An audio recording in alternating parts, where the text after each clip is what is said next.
Hello বন্ধুরা, আজ আমি যে মুভিটি এক্সপ্লেন করতে চলেছি এটি একটি লোমহর্ষক এবং ভয়ঙ্কর গোয়েন্দা সংস্থা। সংস্থাটি এতটাই ভয়ঙ্কর যে পৃথিবীতে থাকা মোসাদ, এফবিআইকেও বহুগুণে ছাড়িয়ে গিয়েছে। এই গোয়েন্দা সংস্থার সদস্যরা এতটাই ভয়ানক যে শত শত মানুষ মারা তাদের কাছে নুন পান্তা, এই রকম আর কি। এছাড়া গোয়েন্দা সংস্থাটি প্রযুক্তিতে এতটাই এগিয়ে যে সারা পৃথিবীর মানুষকে তারা নিয়ন্ত্রণ করতে পারে, এমনকি প্রযুক্তি ব্যবহার করে শত শত মানুষের মাথা উড়িয়ে দিতে পারে, বাঁধিয়ে দিতে পারে, মানুষে মানুষে হানাহানি করতে পারে, এক মানুষকে দিয়ে অন্য মানুষকে হত্যা। মুভিটির নাম কিংসম্যান, দ্য সিক্রেট সার্ভিস।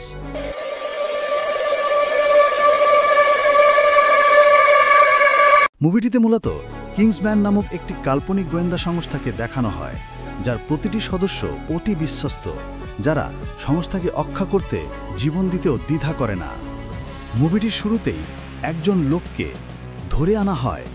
লোকটিকে জিজ্ঞাসাবাদের সময় দেখতে পায় লোকটি তার শরীরে গ্রেনেড লাগিয়ে রেখেছে, তাই সংস্থার একজন সদস্য অন্যান্য সদস্যকে বাঁচাতে নিজে শহীদ হয়ে যায়। এরপর হ্যারি নামের টিম লিডার শহীদ হওয়া লোকটির পরিবারের কাছে যায় এবং তাকে সান্ত্বনা দেয়। এক পর্যায়ে হ্যারি তাকে একটি গোপন নাম্বার দিয়ে বলেন, কোনো সমস্যায় পড়লে আমাকে জানাবেন, কিন্তু ওই সদস্যের স্ত্রী তা গ্রহণ করেন না। তখন তিনি তার ছেলের কাছে গোপন নাম্বারটি দিয়ে চলে আসেন।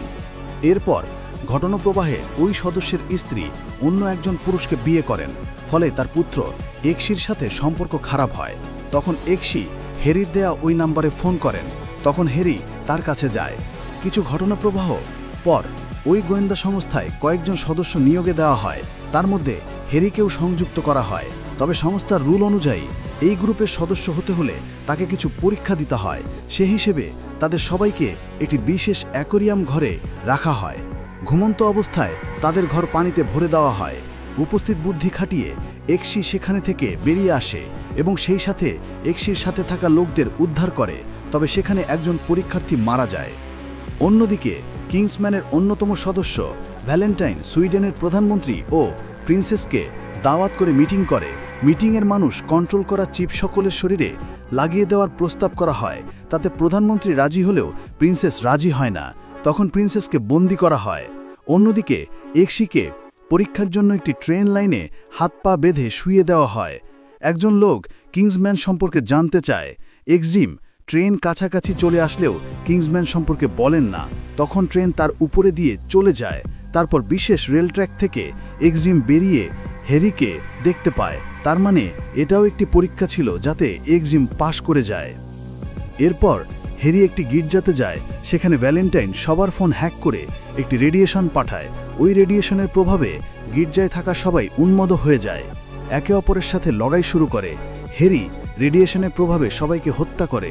পরে বুঝতে পারে সে নিজের অজান্তেই অনেক মানুষকে হত্যা করে ফেলেছে। পরে বাহিরে বের হতেই ভ্যালেন্টাইন সেখানে গিয়ে হ্যারিকে মেরে দেয়। এই সব ঘটনা এক্সি ও মার্লিন দুইজনই দেখতে পায়।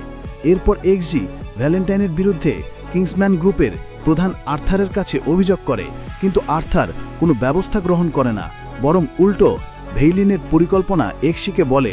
আর্থার বলে ভ্যালেন্টিনা এমন একটি সিম কার্ড বানিয়েছে যেটি ভ্যালেন্টিনা সৃষ্ট রেডিয়েশন থেকে নিজেকে বাঁচাতে পারে। এরপর একটি ওয়ার্ল্ড ওয়াইড একটি রেডিয়েশন সৃষ্টি করে সবাইকে ক্ষিপ্ত করে হত্যা করবে, আর যারা এই সিম কার্ডটি পড়বে তাদের কিছুই হবে না। সেই মোতাবেক পৃথিবীর ধনী ব্যক্তিদের সিম কার্ডগুলো পড়ানো হয়েছে। এটি বলতে বলতে একটি বিষ মেশানো ওয়েন এক্সিকে খেতে দেয়। এক্সি সেটি বুঝতে পেরে আর্থের অজান্তে বদলে নিয়ে আর্থ থেকে মেরে দেয়। এরপর মার্লিন পৃথিবীর মানুষকে বাঁচাতে ভ্যালেন্টাইনের পরিকল্পনা নষ্ট করতে রক্সিকে একটি বেলুনে করে ভ্যালেন্টাইনের স্যাটেলাইট নষ্ট করতে পাঠায়।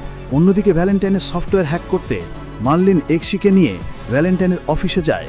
সেখানে এক্সি সফটওয়্যার হ্যাক করে মার্লিনকে দিয়েই দিচ্ছিল। ঠিক তখনই হ্যারি পরীক্ষায় ফেল করা সেই ছেলেটি এক্সিকে ধরে ফেলে। তখন মার্লিন এক্সির আসল পরিচয় বলে দেয়। তখন ভ্যালেন্টাইন তার রেডিয়েশন টাইমার 2 মিনিট করে দেয়। 2 মিনিট পরেই পৃথিবীতে ধ্বংসলীলা শুরু হয়ে যাবে। ঠিক তখনই রক্সি ভ্যালেন্টাইনের স্যাটেলাইট নষ্ট করে দেয়। এদিকে এক্সি গার্ডদের মেরে নিজের প্লেনে চলে আসে। স্যাটেলাইট নষ্ট হওয়ায় 2 মিনিট পরেও কিছু হয় না। অন্যদিকে ভ্যালেন্টাইন অন্য স্যাটেলাইট সংযোগ করে সিম কার্ডগুলো সংযোগ করার চেষ্টা করে। তখন মার্লিন বলে 1 ঘন্টার মধ্যেও ভ্যালেন্টাইনকে হত্যা করতে না পারলে ভ্যালেন্টাইন অন্য স্যাটেলাইট সংযোগের মাধ্যমে পৃথিবীতে ধ্বংসলীলা চালাতে সক্ষম হবে। তখন এক্সজি বিশেষ ফানি টাইপের একটি অস্ত্র নিয়ে ভ্যালেন্টাইনকে মারতে বেরিয়ে পড়ে। ভ্যালেন্টাইনের গার্ডদের মারতে মারতে এক্সজি ক্লান্ত হয়ে পড়ে। তখন তার মাথায় বুদ্ধি আসে, যেহেতু ভ্যালেন্টাইনের সফটওয়্যার হ্যাক করেছে, সেহেতু সেটি দিয়ে ভ্যালেন্টাইনের টিপ লাগানো লোকেদের হত্যা করা যেতে পারে। তাই এক্সজি মার্লিনকে বলে সেটি করতে। তখন মার্লিন ভ্যালেন্টাইনের লাগানো সকল লোকদের মেরে দেয়। অন্যদিকে অন্য ভ্যালেন্টাইন স্যাটেলাইট সংযোগ দিয়ে পৃথিবীতে রেডিয়েশন সৃষ্টি করে মানুষের মধ্যে ওয়ার্ল্ড ওয়ার ফাইট লাগিয়ে দেয়। এরপর এক্সজি ভ্যালেন্টাইনের বডিগার্ড গেলির সাথে ফাইট করে, গেলির পায়ে থাকা বিশেষ অস্ত্র দিয়ে সবকিছু তছনছ করে দেয়। এক পর্যায়ে এক্সজির জুতায় থাকা ছুরি দিয়ে গেলির শরীরে আঘাত করার সাথে সাথে গেলি বিষক্রিয়ায় মারা যায়। এরপর গেলির বিশেষ ধারালো পা এক্সজি ভ্যালেন্টাইনের দিকে ছুড়ে মেরে ভ্যালেন্টাইনকে মেরে দেয়। মুভিটি দেখে বোঝা যায় ভবিষ্যৎ পৃথিবীতে এমন গোয়েন্দা সংস্থা সৃষ্টি হতে পারে।